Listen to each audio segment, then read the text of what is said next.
Okay, we are live. Welcome back, everybody, and welcome, Joanna. It is such a pleasure to have you on for a live chat. Thank you for coming back. Thanks for having me. I'm excited. This is so exciting. I love all of your beautiful covers and your books, and this is just really amazing. Joanna is a USA Today bestselling fantasy author. You write young adult fantasy romance. For those who haven't heard about your books or you before, why don't you tell us a little bit about yourself and what you write? So I have been writing most of my life, but kind of what my books are about. I write fantastical stories of empowerment and resilience. I write in mainly 3 different worlds currently. One of them is time travel, but it's a little bit different time travel. So my debut series was about a teenage girl named Emily who experiences the memories of the dead in her sleep. So she time travels in her dreams. So during the day, she goes to high school, and at night, she goes to the Victorian era, the 1920s. Um, so that is a complete trilogy. And there's a spin-off series that is like a next gen series about an academy for kids that experience the memories of the dead in their sleep. And they kind of have like extra powers in that one.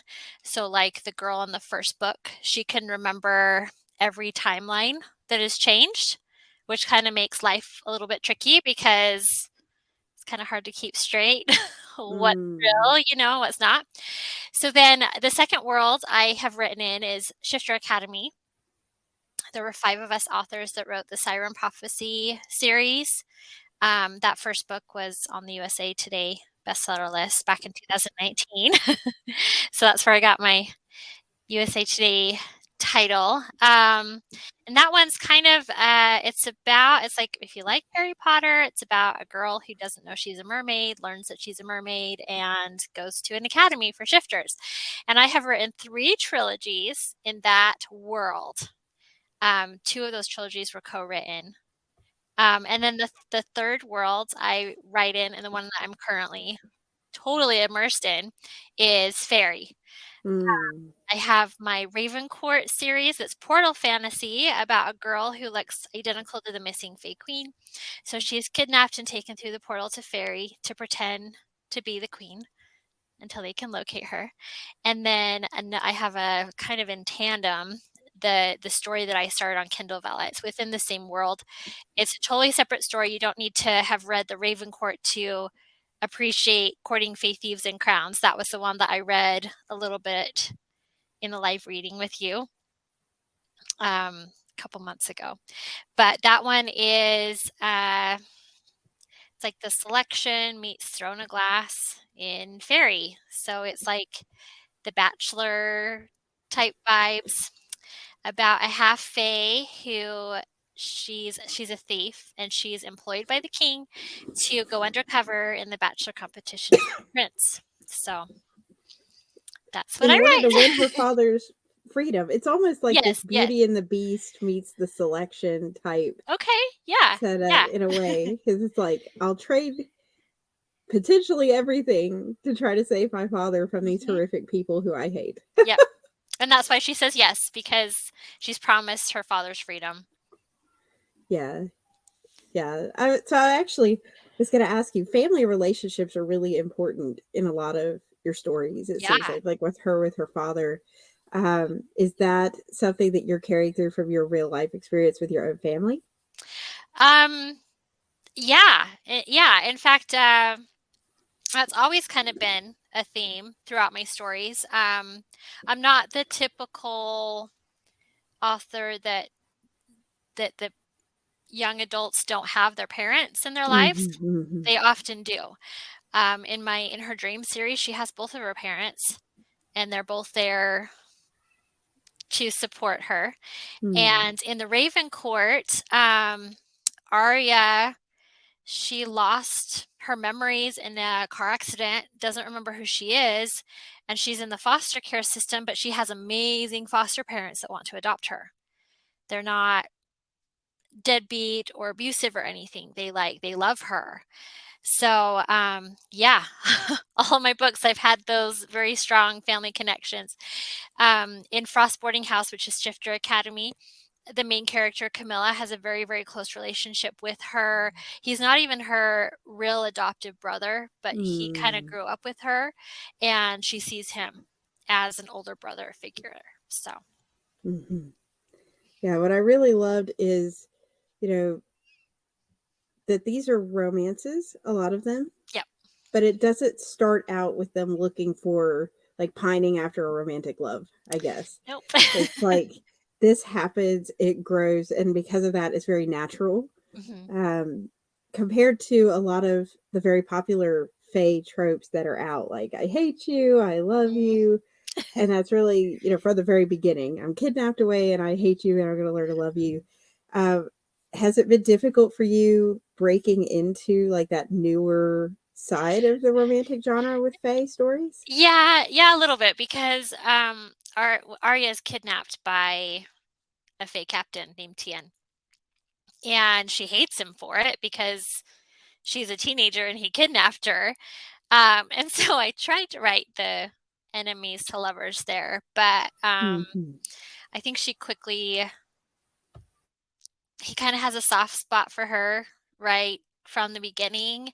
And so that enemies to lovers isn't quite as strong as some of the other Fae books out there, like there's not a bunch of cruelty towards each other.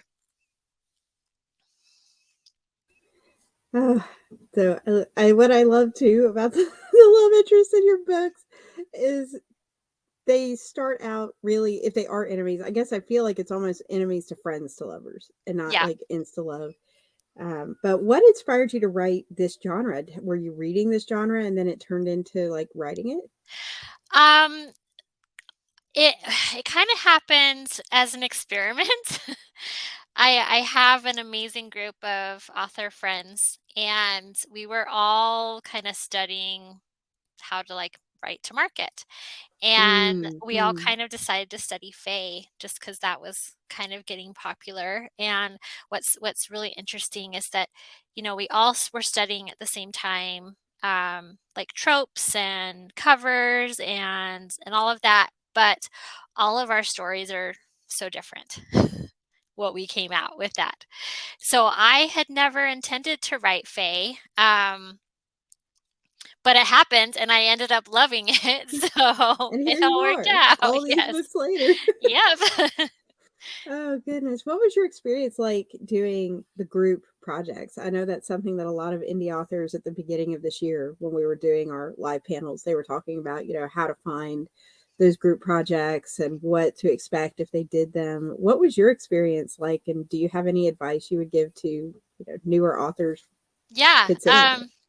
so when I first found out about Shifter Academy, I only had my first trilogy out and written. I was still pretty newbie indie author, not a newbie writer, but a newbie indie author. And I just saw a group of people talking about it in one of the Facebook groups and told them I wanted to join. And what was really interesting about that group, because there was 5 of us, not just the typical like 2 authors.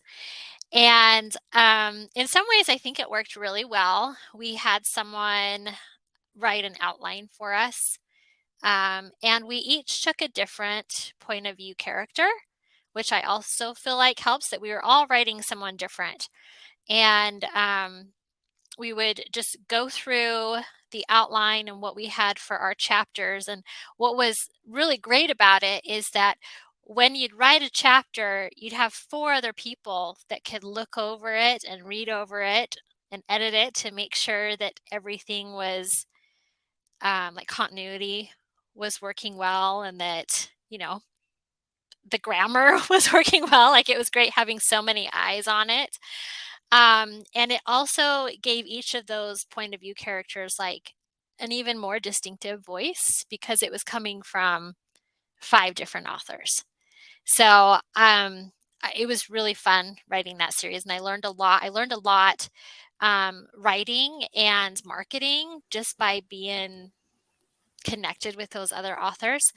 And then the other co-written series is also within the Shifter Academy.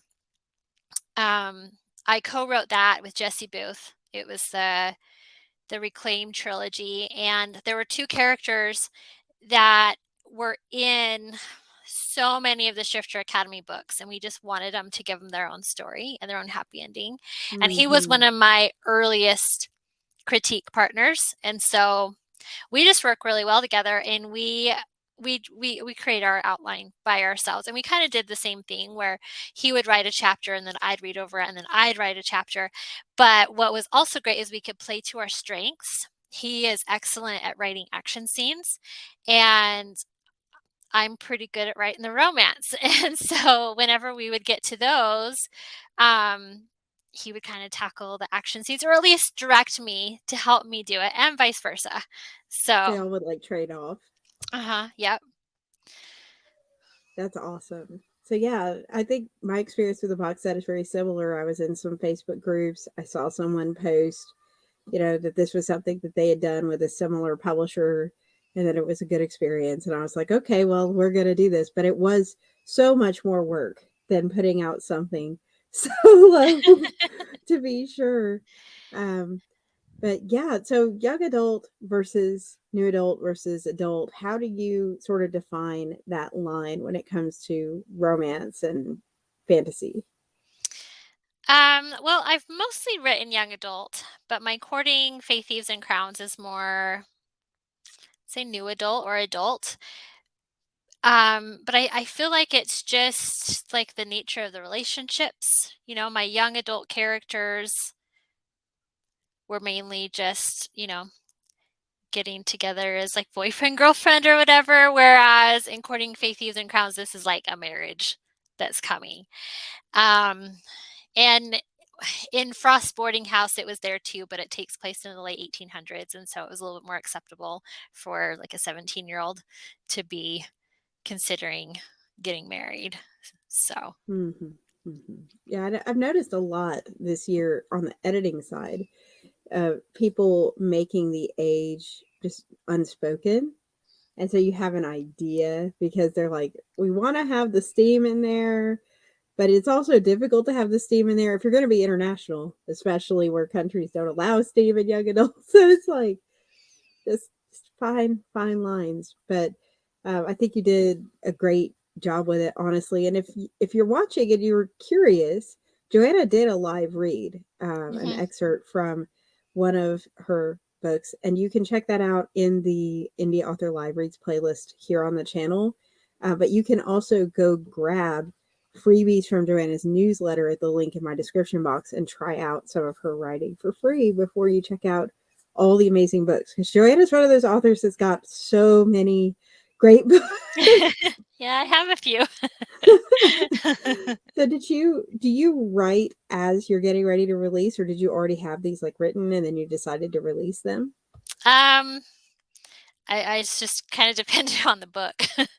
Obviously my first one took several years, and then I got faster as I went along.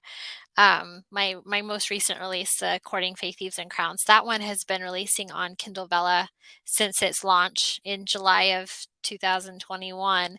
And so that one, it was just once I got to the point where I was like, okay, this is where book one ends, then I took it and I re-edited it because serial fiction is structured very differently.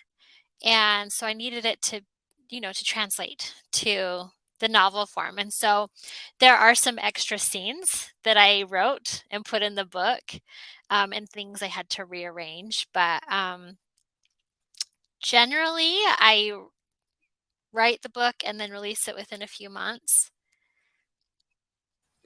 Yeah, sorry, I'm trying to mute to not let everybody hear my coughing because I've still got a little bit of the coughing Oh. crud. But yeah, so it's so much writing and doing all the other coordination too.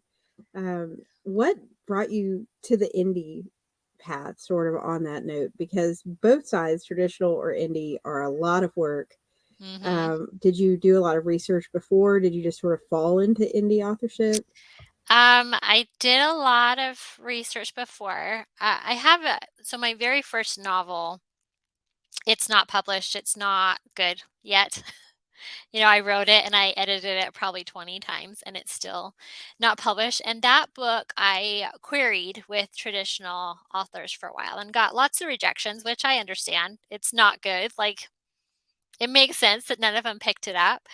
But as I was writing In Her Dreams, which was my debut novel, I was in a critique group, and one of the gals in there was publishing. She was an indie author, and she writes in a different genre than I do, but she was becoming successful, and she was just kind of telling me the pros of indie. And so before I even finished writing In Her Dreams, I decided that I wasn't going to query that one. I was just going to, go the indie route, because I liked the idea of having the control over like what my cover looked like and publishing schedule and all of that. So I'm happy I went that route.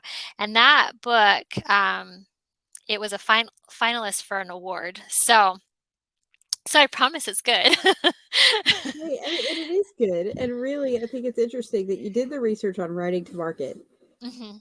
but also decided to go indie with it. Because I think I have done this, and I know several other newbie authors, I think, do this as well. When you first find out you can publish your own book, there's a tendency to rush a book out and just throw it on Amazon and be like, yay, people will buy my book. And I ended up with two flopped books because I didn't have the first one edited. They're not available now. The first two that I had published are not available to buy anymore.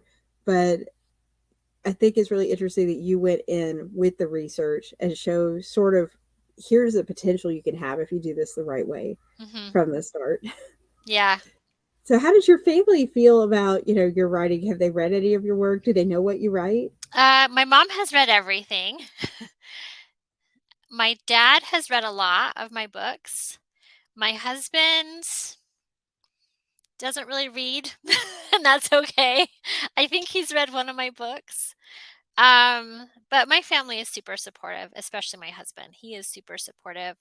Just recently, because I've been at this since 2018. It's been about just almost exactly 5 years since I started this, and I was asking him, should I just keep doing this? Because I'm slowly um, gaining traction and getting more fans and all of that. And he's like, well, yeah, you love it. You should keep on doing it. So I have very, very, very great support from my family. You're muted.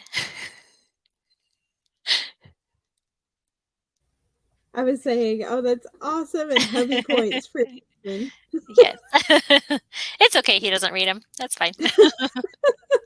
He supports me. He watches the kids while I go to writing conferences and when I go to, signing events and selling events. So, Mhm. Yeah. So speaking of signings and events, do you have anything coming up for 2023? yeah, yeah, I do. I will be at FanX in Salt Lake City in September. Um, that's the only thing that's for sure. So that's the only thing I'll say. Yeah. So if you want to know if Joanna adds anything, follow her Yes. Yep. so that you can see. Yep. I announce everything there and on my newsletter. So So out of your series, which one was the most fun to write so far? probably Courting Faith, Thieves, and Crowns, just because it has everything in it that I love. I guilty pleasure love watching The Bachelor and The Bachelorette with my husband because it's always such a train wreck, but I love it. And I've always wanted to write a book with that as part of it. But yeah, I've just put so much of everything I love about books into that book. Yeah. And on the flip side, I know we're not allowed to have favorite characters, but which of the characters was the most challenging to write? And why do Most you think that challenging. is? Hmm. So, my point of view character for the Shifter Academy series was the love interest, Cole Dracul. and which is a guy, and I typically write girls. Rose, hi. She's one of my besties. um, Hi, Rose. so Cole was hard because I was trying to get into a mind of a teenage boy, and I am definitely not a teenage boy. So he was hard, but he's one of my favorites, you know? And maybe it was because I had to do such a deep dive with him. Thanks, Rose. I'm a huge Rose fan too. um, and then Camilla from the Frost boarding house, she was tricky too because she had such a deep prejudice for shifters that it was tricky to write her without making her unlikable, you know? So I would say probably those two are the hardest. It's really interesting that one of them is one of your main characters. Yeah. But I think that's a great point too, because a lot of times when we're writing, people assume, oh, well, you're writing characters like you. And sometimes it's fun to stretch yourself and Mhm. write from a point of Yeah. view that isn't your own. Yeah. And Yeah. yeah, I agree. The only character that I would say is like me is Emily from my first series, and she is a lot like me. I don't time travel in my dreams, but other than that, like I put a lot of myself into her, but all of my other characters, they have personalities of their own. They're not like me. and that's good because you can be like, man, I would never do that in this situation. But Yeah. okay, like, Yeah. uh, Yeah, some of the things that Amberly does, I'm like, I would be too chicken to do the things that she does. So,